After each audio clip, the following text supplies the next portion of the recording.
मैले अहिले थोरै यही जोडिहालेँ अहिले जुन आयात र डोमेस्टिक प्रोडक्सनको कुरा छ अहिले सरकारको पोलिसी हेर्दाखेरि चाहिँ आयात विस्थापन गर्नेतर्फ लागेको देखिन्छ किनकि नेपालमा जति पनि औषधि उद्योगहरू छन् तिनीहरू फुल फ्लेजमा चलेको छैन यो संसदमा पनि यो बारेमा धेरै कुराहरू उठेको छ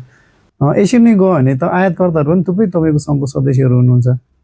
उहाँहरूलाई अप्ठ्यारो पर्न सक्ने सम्भावना छ कि छैन छैन त्यस्तो कुरा हुँदैन यो एउटा कुरा के छ भने औषधि समग्र भेटनरीको कुरा गरौँ म अन्यलाई टच गरेन फेरि भेग हुन्छ कुरा औषधि चाहिँ भेटनरीमा के छ भने तथ्याङ्कको हिसाब डाटा ट्याक्कै मसँग छैन तर अनुपातकै हिसाब भन्नुहुन्छ भने हामी चाहिँ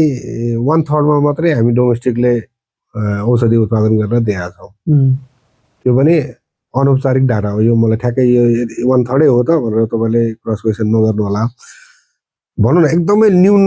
प्रोडक्सनले चाहिँ हाम्रो औषधि उत्पादनले चाहिँ बजारीकरण गरेको छ अब त्यसमा चाहिँ जस्तै लाइफ सेभिङ ड्रग्सहरू छ औषधि त धेरै किसिमको हुन्छ त्यसमा लाइफ सेभिङ ड्रग्सहरू भयो इन्जेक्टेबल औषधि खै त हाम्रो भेटनरी नेपालमा एउटा पनि उद्योगै छैन अनि यो इन्जेक्टेबल अब रोग फैलिँदाखेरि सबभन्दा बढी युज हुने नै इन्जेक्टेबल र टोपिकल हुन्छ जुन प्रोडक्टहरू चाहिँ नेपालमा एकदमै कम केही प्रोडक्टहरू छ बनेको तर एकदमै कम छ छालामा लगाउने औषधिहरू अब तपाईँलाई खुवाउने औषधि पनि हायर एन्टिबायोटिकहरू उत्पादन एकदम ट्रेडिसनल अलिअलि एन्टिबायोटिकहरू उत्पादन छ त्योभन्दा बढी उत्पादन छैन